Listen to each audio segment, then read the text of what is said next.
surprised me for some reason, then it works. Whatever. The logic is a strange thing indeed.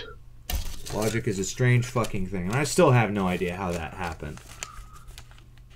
It reminds me of some computer problems I had a little while ago when nothing worked until suddenly it just worked again, and I was very confused. Like, nothing had changed, but somehow it just wanted to work again.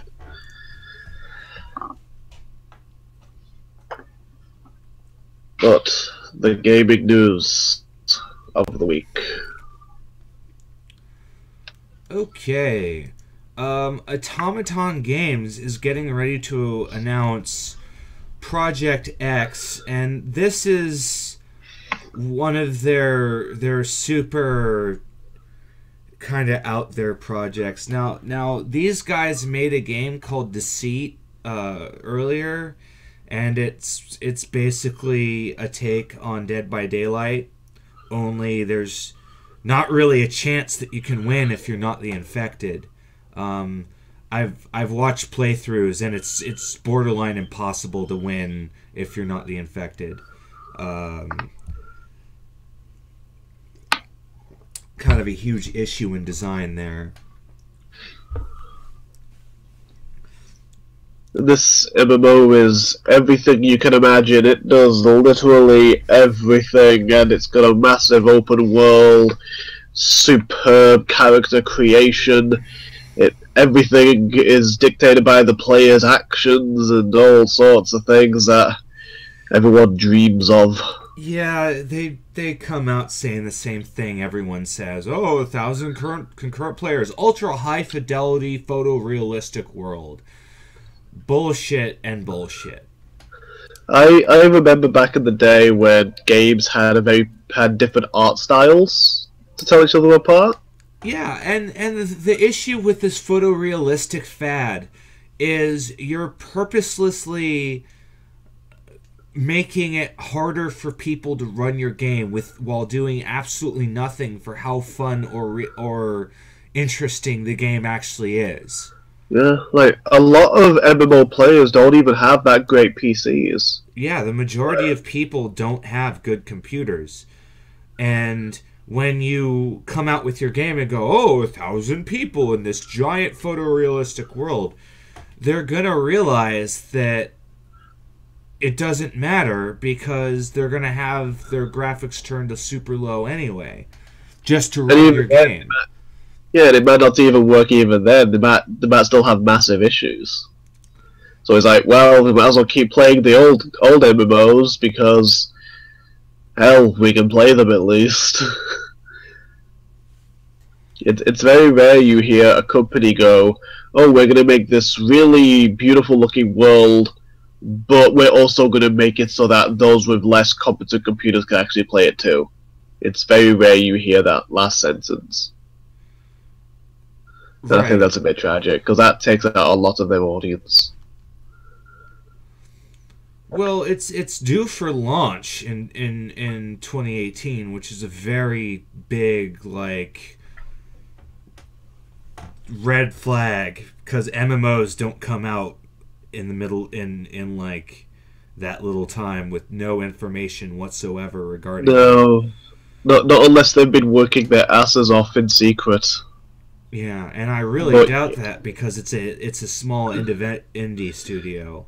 Yeah, and also they're not giving any details. If it's something they've been working on for a while, they would want to show off all the work they've been doing just to get people hyped.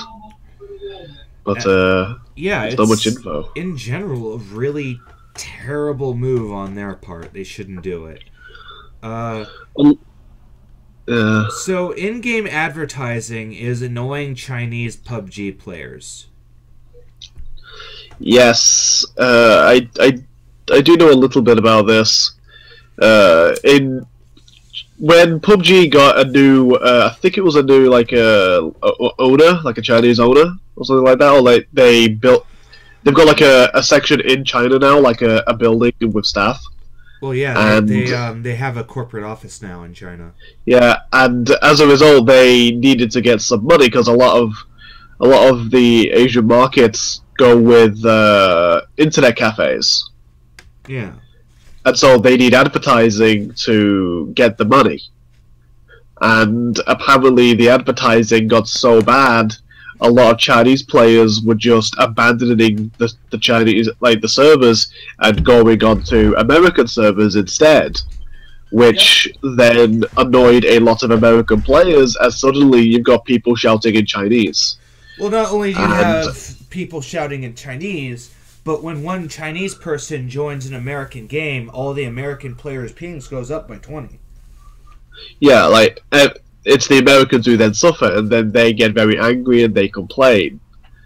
And in a game that has so many people playing in it, 100 at a time, and this is the giant problem. Ping is very important. Here's the giant problem with PUBG and Fortnite and all that is lag and latency are so major in a shooter, and yet they're letting people get so frustrated and into a shooter when when lag and luck is the only thing that determines who wins PUBG. Lag and luck. There's no skill involved. Like, I've seen games done in like LAN environments, and holy shit, you could see the players do incredible things in that game. But it's also very easy to say, especially in an online environment, oh yeah, it was just lag.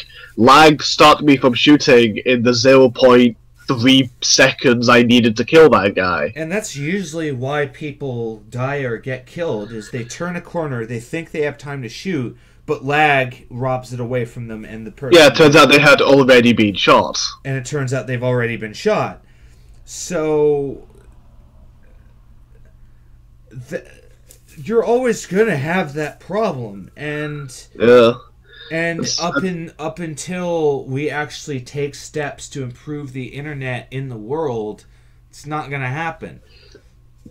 Exactly, because no matter what, someone's going to have a crappy internet connection, and that person's going to drag everyone with them. Absolutely, and as all these countries are plugging to the internet trying to play our video games, we're going to keep getting that problem. So what we need to do is just destroy the internet. That is the only solution. Oh, kind of the opposite of that, of redoing the internet and making a fast connection standard throughout the country. So see, I've been reading a lot of anarchist propaganda, and all the answers is burn it to the ground and rebuild. So I kind of got stuck in that mentality there. I apologize. Yeah, that's not what I'm advocating. Yeah, I really shouldn't advocate that either. That's a really bad idea. Well, yeah, I like things not being on fire. Yeah, let's just rebuild everything after we torch it to the ground. Let's see how that works. It will have no problems because we've never tried it yet, so we have no idea if it works. I can only presume it would work gloriously well. I can only presume. When the fact of the matter is, when you have something like that, a framework, you have to upgrade it. Yeah, and what makes it also very interesting is you need good internet for these games, but as the internet gets better, the games then demand higher internet connections for all that they want to do, and thus, no matter what happens, the player is on a constant is forever racing against their own internet speed. Unless you are like the 3 people with like, I don't know, a 36 megabyte a second connection, in which case you'll be fine for a century and a half, I think. Indeed. So when it comes to PUBG, it's the PUBG guys are like Chinese, I believe, and a bunch of them are, yeah, I believe, and a lot of them kind of lucked out by giving the American audience this game. Yeah, they were very surprised the game did so well. Which is strange, because we've been asking for this kind of game for a while. Yeah, like I think that's maybe why they do well. Like everyone's always wanted like the big multiplayer battle game, but usually it's like 12 people, 36 people, maybe 60 people at best. Like, we've never seen one at such grand scale, especially one that's not an MMO. There was one, and it was called All Points Bulletin, and it failed miserably because it never had what it promised.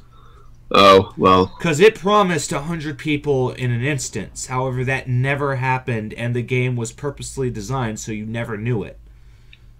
Oh, well, that's just lovely. Like the big thing about All Points Bulletin was it was supposed to gradually matchmake larger battles. It never did it. In fact, there was only one time when I was playing for a month. There was only one time I was ever put in anything larger than a 3 versus 3. Oh, Jesus. And it was really fun, but it only happened once. Yeah, it must have been trying to find groups that were near your location, and it never could because there was just not enough people playing it. Well, that's not even it. Is they would have it's even worse. Yeah, it was just poorly designed. Oh, that's not good. And so you'd be in this giant open world city like Grand Theft Auto and feel completely dead. So, you ever wanted a post-apocalyptic game where you walk through a city as the lone survivor? Play that. It might give you a good experience. See, it's got one thing going for it. Maybe. Yeah. But, yeah, 10,000 negative reviews because PlayerUnknown's Battlegrounds did a bad thing. Yep, they unknowingly did a bad thing, and the fan base got a little bit angry. And this is when you should not be making these waves as PUBG, because as we're about to talk, Epic Games, who is determined that they absolutely hate indie developers, has been doubling down on recreating Battlegrounds. Yes, with Fortnite, I believe the name is. Fortnite Battlegrounds. They just hit 7 million subscribers, and the thing with Fortnite's Battle Royale mode is it's currently free. It'll always be free, and so will the rest of the game. It's just that they decided to make the Battle Royale free so that they could kill PUBG by the time it comes out. Yeah. And as we've talked about, there's been a lot of controversy because some people are pointing out, well, it's not really a game mode you can like trademark or anything like that. No, not really. Bunch of people in a room hitting each other is not really very unique. And that, to be fair, that's not really the argument. The actual argument is, hey, we licensed this engine from you. Please don't copy our game. Yeah. Because that's what happened, is Epic Games went, oh, so that's the next market. And they retooled all of their development over fucking night on on Fortnite in order to make this mode. Because I played the alpha of this game years ago. There was no mode like this. It was quite obviously designed within a month. But hey, if you can spend money to buy the campaign mode and stuff like that, so if you want a more single player experience, just pay for it. Yeah, if you want if you love grinding timers, then buy the single player for Fortnite. If you love grinding, because that's the entire thing. You just grind for resources until you unlock the next thing. Yep. Though, as a good thing that Epic has doing Fortnite, they are actually updating the engine itself to handle such a massive amount of players in a single environment.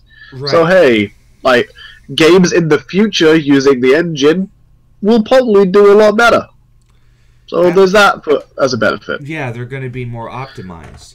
And this comes amidst claims that they were going to keep these kinds of things to themselves. And the funny thing is they come out, they go, oh, everyone's getting this update. And everyone's just going, oh, well, PUBG, why are you being so reactionary? They're not doing anything wrong. Like, you idiot! We just explained if they did this, then they wouldn't be breaking laws. They're just doing what's legal, you morons. The point here isn't that Battle Royale or that PUBG is crying wolf. The point here is that Epic Games is pretending like it's doing nothing wrong. Yeah. Because this sets a very scary precedent. If I rented out a Unreal license and I made the next PUBG, then that means they would have precedent in, oh yeah, we'll just copy your game, we'll upgrade the engine to make new servers, and within a couple months, your bottom line is destroyed. Legal loopholes are a terrifying thing, indeed. And this is technically legal when in every other every other market, this is extremely illegal. Would you imagine the kind of shit that would happen if Pepsi walked in going, oh, this is our new drink, and it pays homage to Coke. And then Coke we call it Bola Bola. And then Coke looks at it and goes, this is just Coke. Yeah, but we upgraded the syrup so that it takes the tastes better and just happens to taste like Coke more. Yeah, like it's just a similar brand because we are wanting to branch into your kind of market now. So it's all okay. It turns out that's just a market. So we're just branching into other markets. And if you can use that as an excuse, then all copyright law falls apart. Yeah, especially American copyright law. Well, that's what I'm talking about exclusively, is American copyright law. Because in American copy law, this is illegal. Yeah. Then again, if you even look at if you even give like the inclination of like, let's say you make a book and it's got a very similar name to another book, American copyright law will string you up and will take everything from you because how dare you got close to that one name. It's very scary. American copyright law is like a shark. It will eat you. Yeah. And it's the funniest thing, and they kind of mentioned it in the blog, is because of how the game was designed, everything except for the sniper rifle was hit scan in Fortnite. Hit scan? Hit scan. Oh. And as a reminder to everyone who doesn't know what that means, hit scan is when you click the button, the server immediately searches to see where the bullet went. Instantly. Huh. So you're able, and I actually pulled this off, is by shooting burst fire with a rifle, I accidentally hit a guy with the head and killed him instantly. Because the gun was hit scan. There was no skill required to shoot it. Yeah, it just knew that if enough bullets went in this area, the chance of hitting that person was high. So it just went, oh, here you go. Basically I tapped the mouse button enough times where this hit scan magically lined up with his face. That's all that happened. Because there's no skill involved there. I mean, for everything I make fun of sniper players for, at least the bullet is a projectile and they have to figure out where it's gonna go. Yeah, and usually in a lot of games that have sniper rifles, they do some kind of like wind resistance model or something to make the bullet swerve a little bit where it's not supposed to. It's not supposed to be a straight line that just never deviates. There are mechanics in place usually where sniper rifles just are still way too powerful and need to be removed from the game, but they have a little bit of failure rate to them. Yeah, and I guess it doesn't help that in a lot of these games, especially in these like big games like Battlegrounds and Fortnite, a lot of encounters of players are not very. They're very close. That was actually the opposite in Fortnite. Was it? Oh, okay. Yeah, the maps were giant and open, so you spent a lot of the match running from cover to cover. And then there's the fact that you can actually build buildings in Fortnite. That's one of the mechanics. Oh yeah, I remember. So if you wanted to, you could actually build yourself like a little fort to defend yourself with. Yeah. I wonder if that'll see a problem where everyone just build forts and basically never tries to attack each other until they have to. It's a little difficult. It does the battle royale thing where the map gradually shrinks. Oh, okay. Like, it will force them to move, but, like, I get the feeling that people will be even more hesitant to do that, because it means they'll have to leave the stuff that they're spending time to build.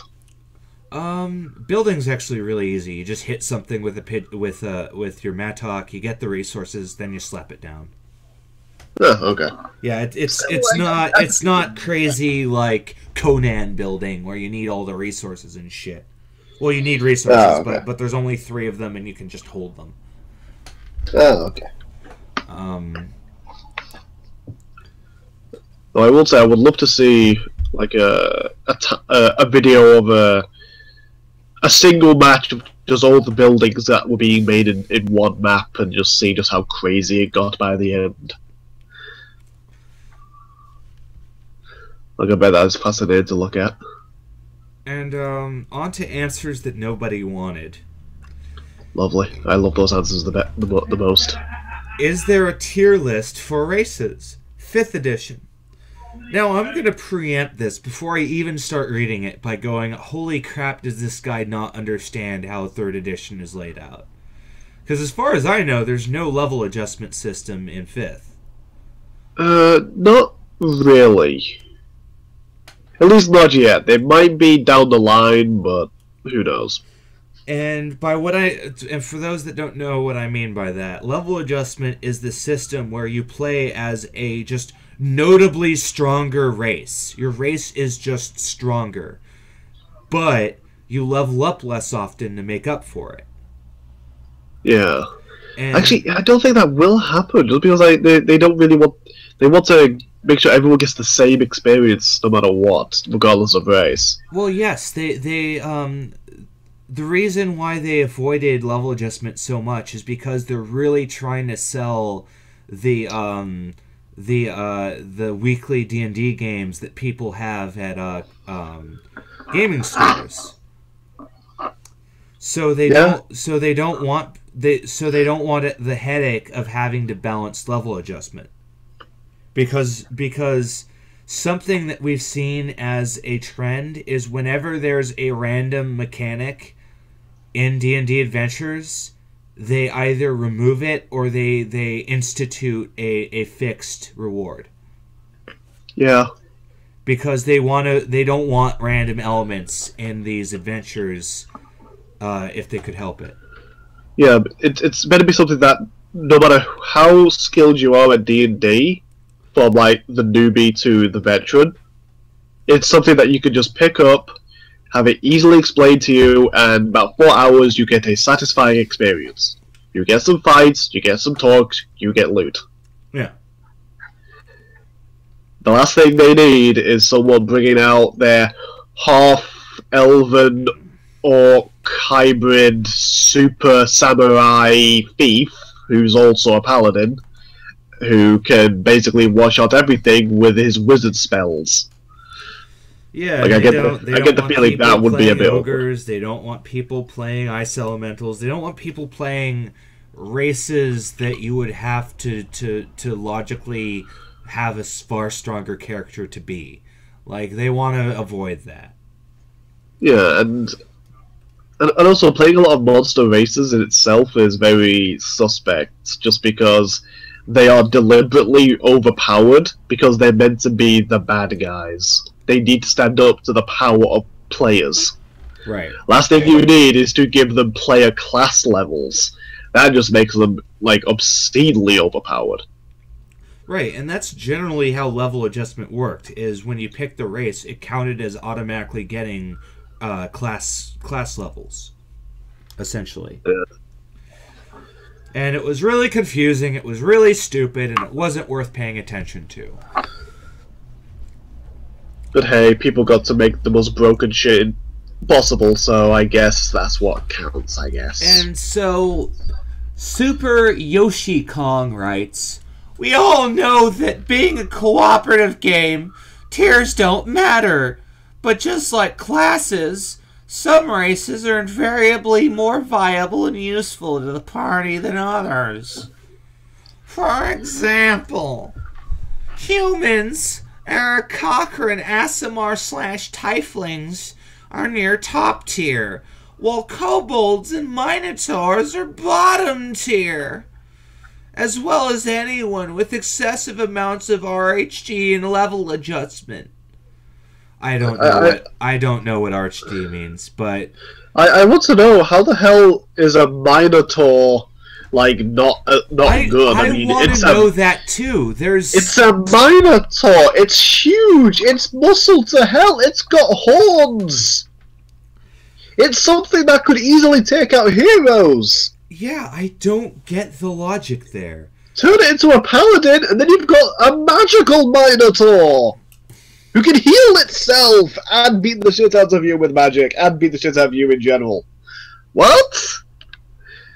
And even then, wouldn't a minotaur have a really high strength score to give? Holy shit, it would be really strong. I'm sure they get a strength bonus, yeah. Yeah, it would be really badass as a damage dealer. Yeah, but it makes. This is part of why I love to answer these questions, because these guys will state their opinion and never back it up. I have no idea why he thinks Minotaurs are so shit tier.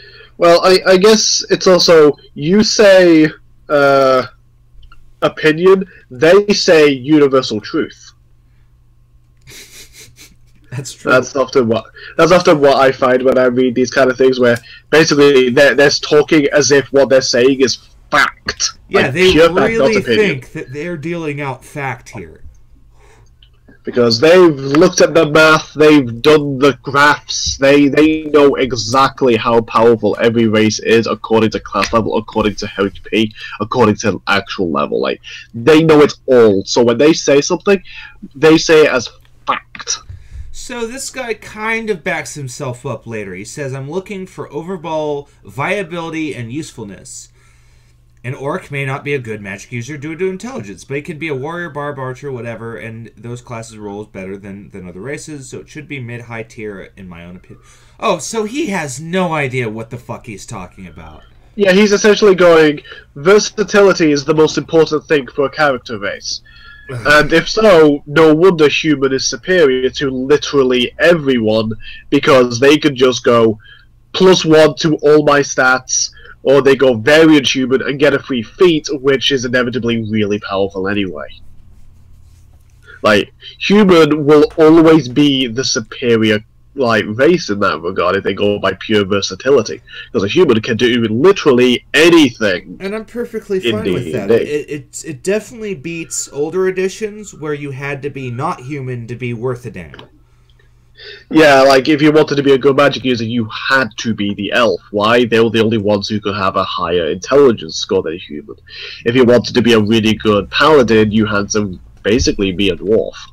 Right, and really old D&D, though. I gotta be honest, that's old. Right, and in 3.5, the bonuses you got for being a human were so minor that it didn't really matter. Yeah, but I remember reading comments of, if you played a human, you were playing it wrong. Because playing a human is just bad. Yeah. There's a million other races that you're going to pick that would have been far superior, and you could just fluff them as human anyway. That's often what they did. Always confuse me when they do that as well. Yeah, that's really weird. So I have this race, but it's not actually this race, it's just a human. I just want the stat bonuses. So I've always just generally been resistant to the idea of tiers in role-playing games because Yeah, one, I don't like it myself. that isn't the fucking point.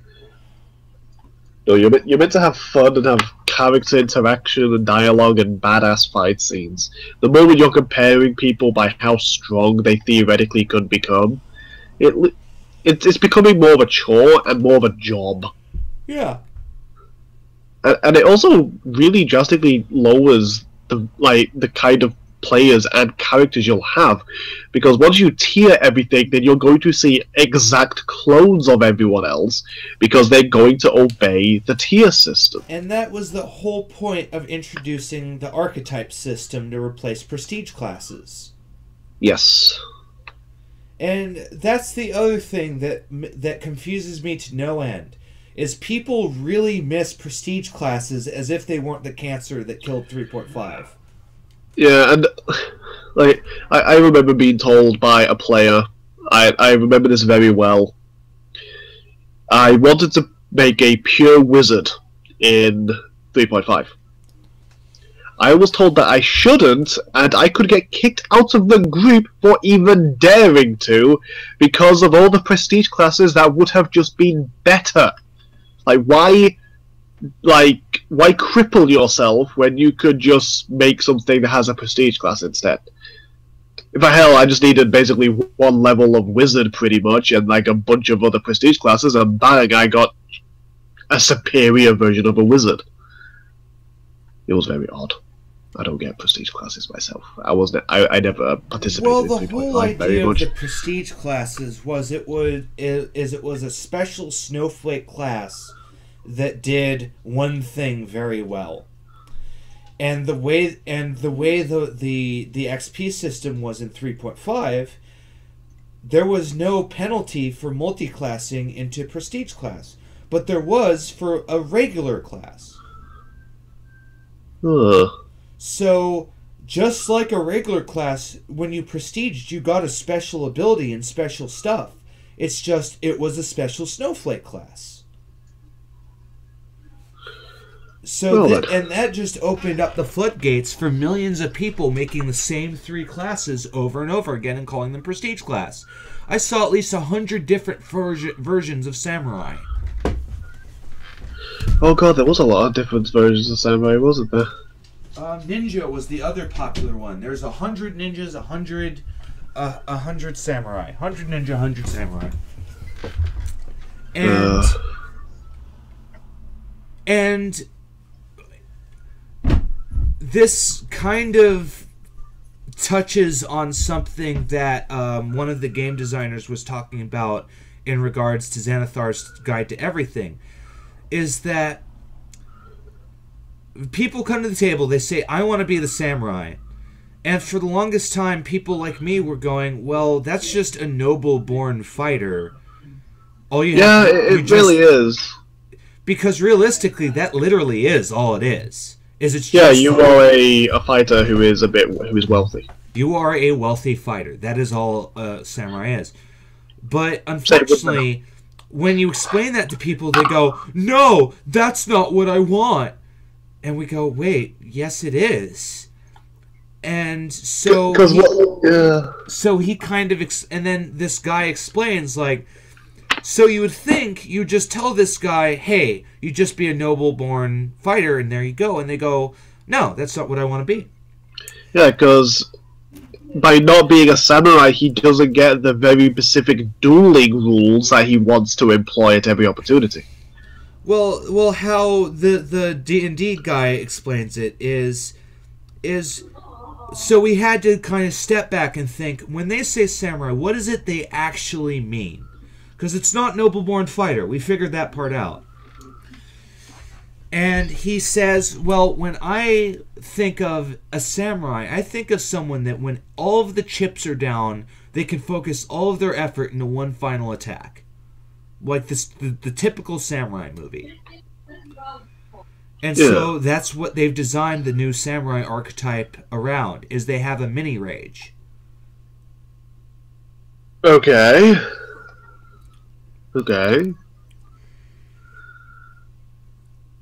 And that's the kind of thing that that's how they're explaining it. Is they're going, well, play a fucking archetype. We don't need prestige classes. They're pointless. Yeah, instead you could just now be fighter samurai. A fighter who is a samurai. Yeah, you can just take the archetype now. So there's going to be a bunch of these archetypes coming into Xanathar's Guide. There's like 25 of them or something crazy like that. There is a lot of the BS. A lot of the Unearthed Arcana is finally getting pumped out into a physical book. Because what they did is they took a lot of the Unearthed Arcana and they survey people the next week about that Unearthed Arcana. Yeah, like, what did you like? What did you hate? What is your opinion? How did it run on your table? And so they ask very important questions. The other thing that we might see with Xanathar's Guide is I think the Mystic class is in there. I want the Knight class to be in there because in the Unearthed Arcana, the Knight class is possibly the most MMO I've ever seen a class be, in my experience. I think they're calling it the Cavalier, but yeah. Yeah, I know there's gonna be the Cavalier, like the guy on a horse who smacks you with a lance. Well, and the guy mentioned that too, is that when you say knight to people, they imagine the guy that fights on horseback. They don't actually think about what it means to be a knight, which is, again, a noble-born fighter. Who just has enough money to buy really good armor. Which, at the end of the day, the moment the fighter gets plate armor, he's already become a knight, in the grand scheme of things. Yeah. Because he's got the plate armor, he's got the badass weapon, he's already rich enough to afford the plate armor, so he's already a wealthy individual. Right. Unless he stole it. So that's probably what the Cavalier is going to end up being, is it's the knight prestige class. Another thing that interests me is they're going to have a system that's going to give a randomized backstory to characters. Player characters? Because I think they've realized that having specialized backstories, like, those are incredible things to have. But sooner or later, you're going to run out of ideas, or you're just going to be saying, oh, for this backstory, refer to this other backstory's tables for it to make sense. Right. And so I think they're adding a bit of random into it, so you get a lot more variation without having endless pages being, oh, here's the city guard of a town, city guard of a city, city guard of a hamlet. Stuff like that. Well, that and a lot of what's in the background charts is fairly background neutral in a lot of cases. Or you could even more simply divide it by alignment and go, well, here are the kind of evil choices, here are the kind of good choices. Yeah. Also, how they're going to introduce racial feats into Xanathar's Guide to Everything. Though do remember, feats are an optional thing in 5th edition. Oh, 1 second, I've got to feed the cat. God damn it, she's complaining at me. No.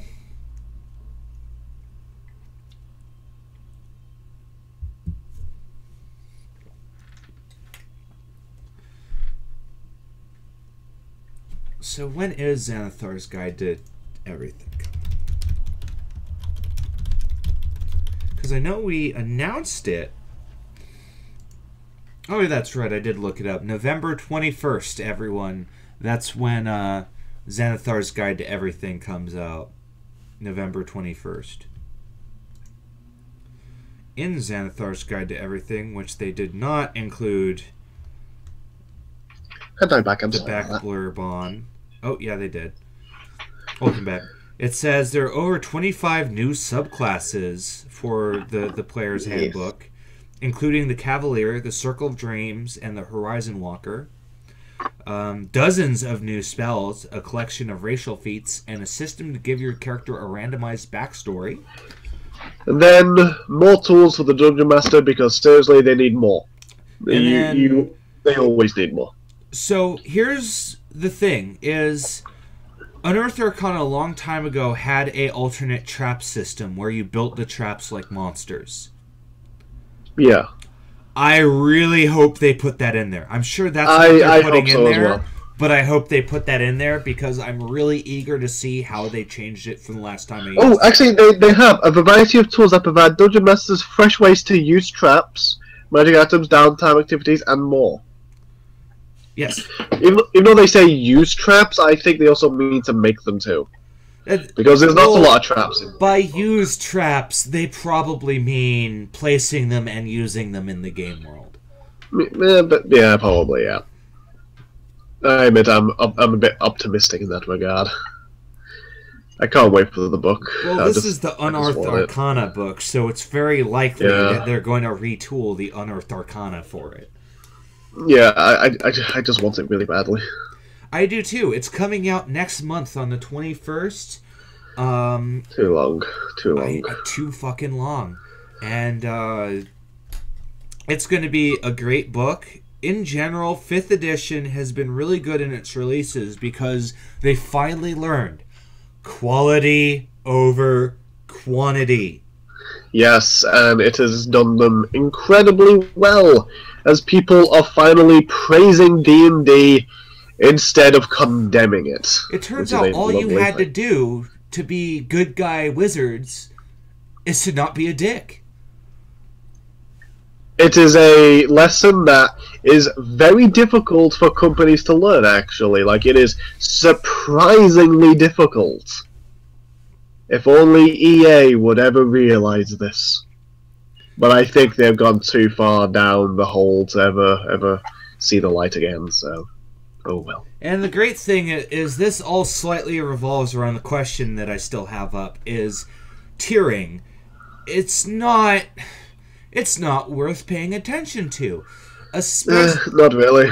When it comes to races, because something that this edition has been hammering home is that race is trumped by class. Yeah, like, race can help the class. That is a fact. It can help. But it's mostly just another skin for your character with a slight bonus to stats. Like, yeah. You don't have, like, instead of a standard human, you might be human-like with elf ears, or with small tusks as a half-orc, or maybe you got tiny pointed ears because you're half-elf. Half-elf? Half-elf. God, I love my... I hate them half-elves. Those fucking half-elves, like, being bards and seducing a lot of women, how dare they? Well, a woman. I'm far too tired for coherency. I never trusted them half-healths.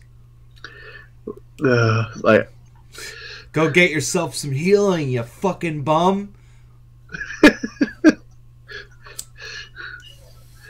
So that's unfortunately our whole show. So thank you very much. I'm gonna pass out now. My intern's gonna go pass out in a ditch. See you guys later.